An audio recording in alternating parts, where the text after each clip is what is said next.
सत्संग के वचन। यह परम संत तुलसी साहिब की वाणी है। आप फरमाते हैं कि मनुष्य जब मरता है तो उसकी रूह किस प्रकार निकलती है, और जो रूहें सद्गुरु की शरण में आ जाएं, संत उनकी रक्षा या संभाल किस प्रकार करते हैं। मरने के समय सूरत किस प्रकार खींची जाती है, संत अपनी शरण में आई हुई सूरत की किस प्रकार संभाल करते हैं। संत जीव की विपत्ति छुड़ावे, कर्मी जीव जगत को चावे। कहते हैं आश्चर्य की बात है कि संत तो इसको 84 के जेल खाने से निकाल कर अपने देश पहुंचाना चाहते हैं, जहां न जन्म है, न मरण, न दुख है, न सुख है, न मौत है, न पैदाइश है। वे तो इसके दुखों की निवृत्ति कराना चाहते हैं, लेकिन यह फंसना चाहता है। कोई दुनियावी दौलत मांगता है, कोई पुत्र मांगता है, कोई बेटी मांगता है, कोई कुछ मांगता है, कोई कुछ मांगता है। या को फल 84 माही, भिन्न भिन्न ते ही कहूँ सुनाई। हृदय शिष्य है और तुलसी साहिब गुरु हैं। यह गुरु और शिष्य का संवाद है। गुरु शिष्य की यह परंपरा तो अनादिकाल से चली आ रही है। इसलिए तुलसी साहिब हृदय को समझाते हैं कि संत तो जीवों को निकालते हैं, लेकिन यह बार बार फंसता है। नतीजा क्या होता है कि जन्म मरण में आना पड़ता है, कुत्ता बिल्ली सुअर आदि बनना पड़ता है। जब जीव मरता है उसकी क्या हालत होती है, ऐ हृदय सुन। 84 में जाकर जो जीवों की हालत होती है उसका मैं वर्णन करता हूँ। जब रूह शरीर से निकलती है, जो हालत उस समय होती है मैं तुझे बताता हूँ। जब मौत का समय आता है, रूह सिमटती है। पहले हाथ पैर ठंडे होते हैं, नाड़ी बंद हो जाती है। धीरे धीरे सारा शरीर ठंडा हो जाता है और रूह सिमट कर आँखों के पीछे चली जाती है। यह उस समय का वर्णन है। जिस प्रकार जब दिन निकलता है तो जानवर अपना अपना चारा चरने चले जाते हैं, और जब शाम होती है अपने अपने घर वापस आ जाते हैं। इसी प्रकार जब मौत आती है तो आत्मा शरीर को नीचे से खाली करना शुरू कर देती है। अभी प्राण और श्वास मिले हुए हैं, जब मौत आती है तो अलग हो जाते हैं। अब जो प्राणों की किरण और भास या जीवात्मा है वह कहाँ जाएगी, यह आगे बताते हैं। ये 10वीं गली से होकर 10वें द्वार ब्रह्म में समाना चाहते हैं, क्योंकि इस त्रिलोकी का मालिक काल या ब्रह्म है। यह मन उसका अंश है और प्राण भी उसका अंश है, परंतु जीवात्मा सत्पुरुष का अंश है। प्राण चिदाकाश से आगे नहीं जा सकते, चाहे रास्ता वही है। कहते हैं जीवात्मा की किरण ब्रह्म से उठकर शहद दल कमल में आई, शहद दल कमल से उठकर नाभि में आई, नाभि से आगे यह सारा संसार बना है। उस आत्मा की किरण जब पांचों प्राणों पर पड़ी तो 5 तत्व पैदा हो गए, हवा, मिट्टी, आग, पानी और आकाश। अगर यह आपको देखना हो तो पानी की बाल्टी भरकर देख सकते हैं। उसके द्वारा बड़ी अच्छी तरह समझ में आ सकता है जो मन है वह न जड़ है न चेतन, बल्कि जड़ चेतन के बीच की कड़ी है।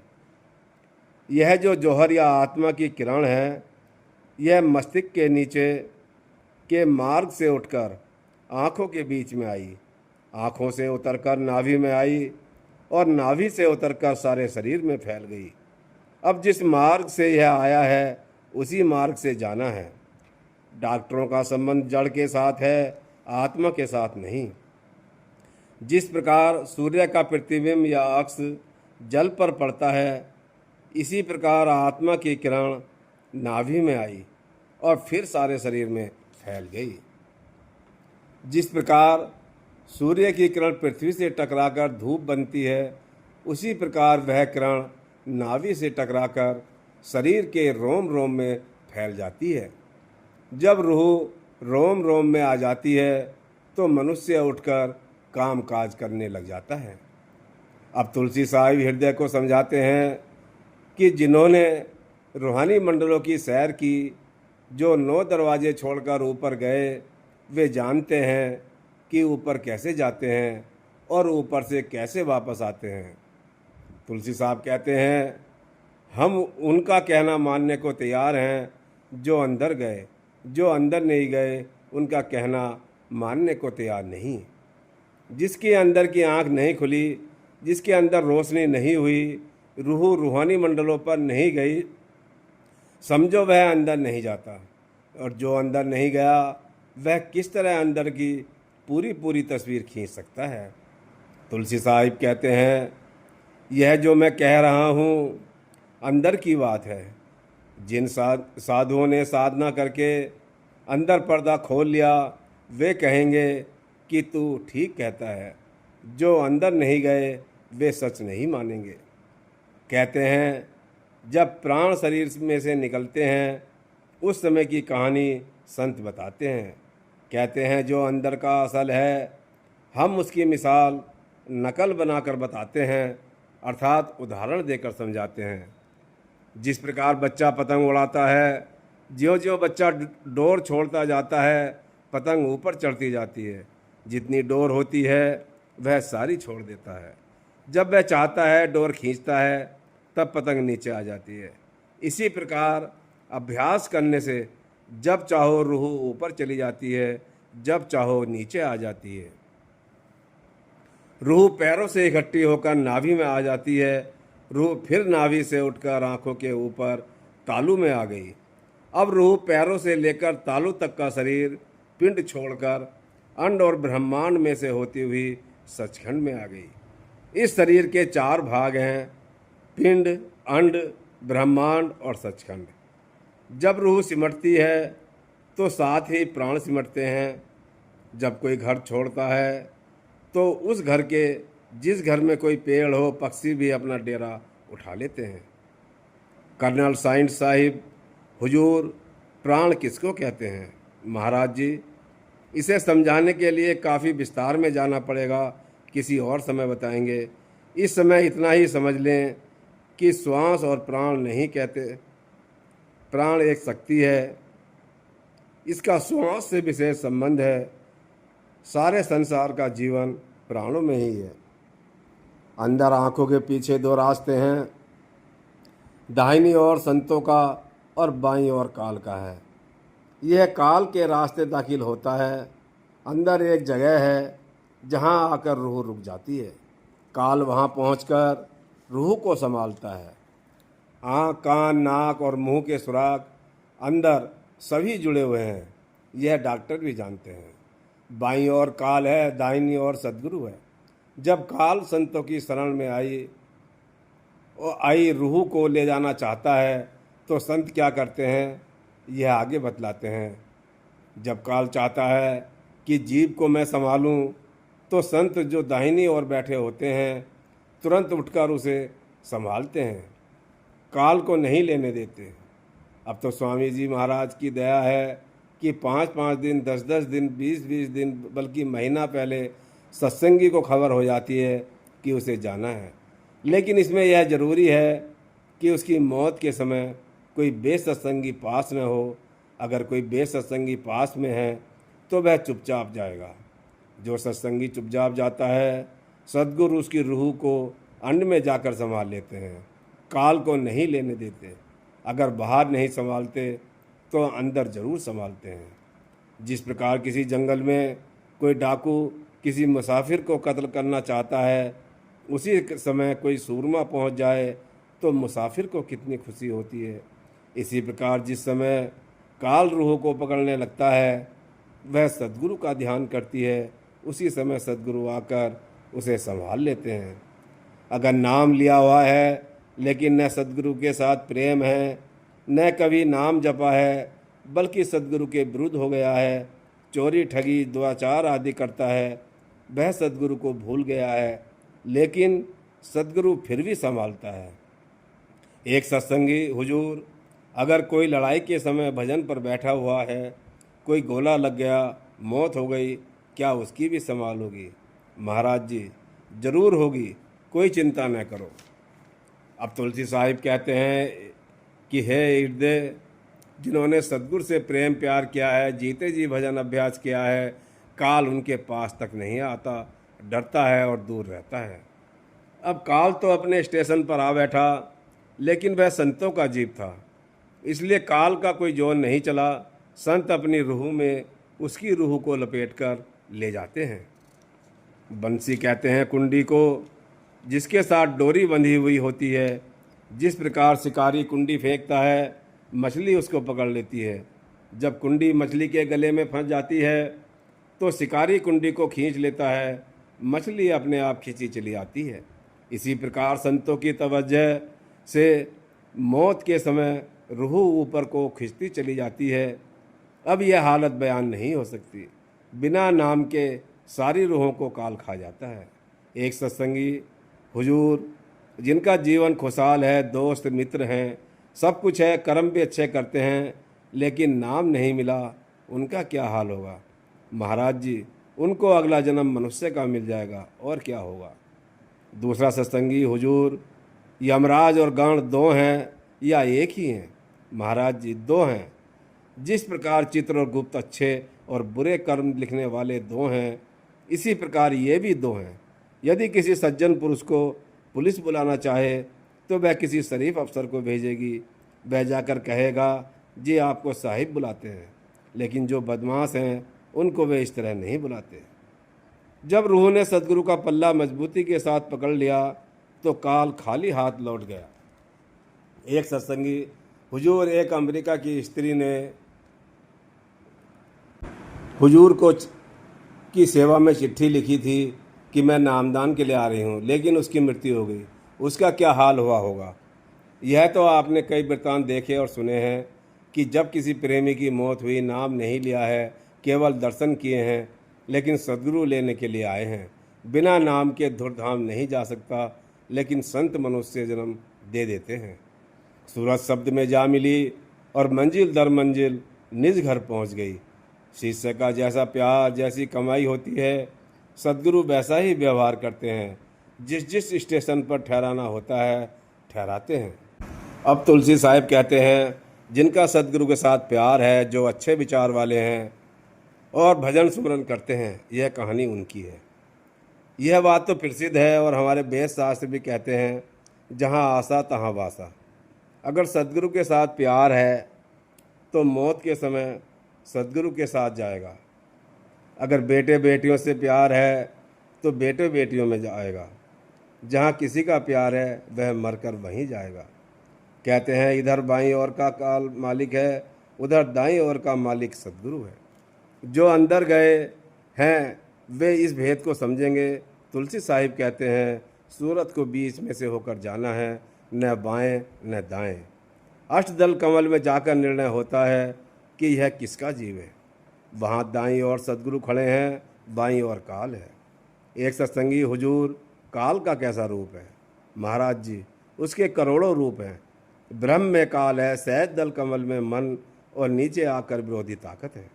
अब तुलसी साहिब कहते हैं कि संतों की कृपा से जीव अपने ठिकाने चला जाता है। यह मार्ग संतों का है। एक सत्संगी हुजूर, काल ने भी तो सत्पुरुष से ही ताकत ली हुई है। महाराज जी, हाँ, सत्पुरुष की 16 कला प्रकट हुई थी, जिनमें से एक कला काल है। यह तो किसी और समय 5-7 दिन हो तब बयान किया जा सकता है। तुलसी साहिब कहते हैं, यह हृदय जैसा शिक्षक होता है वैसा ही विद्यार्थी सीखता है।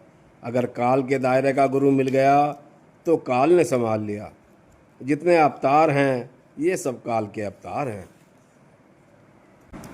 अब तुलसी साहिब उदाहरण देते हैं कि जिस प्रकार एक ऊँट के पीछे कई ऊँट होते हैं और सारवान एक ऊँट को पकड़कर सभी को मंजिल तक ले जाता है, इसी प्रकार एक सद्गुरु आता है और करोड़ों जीवों को सचखंड ले जाता है।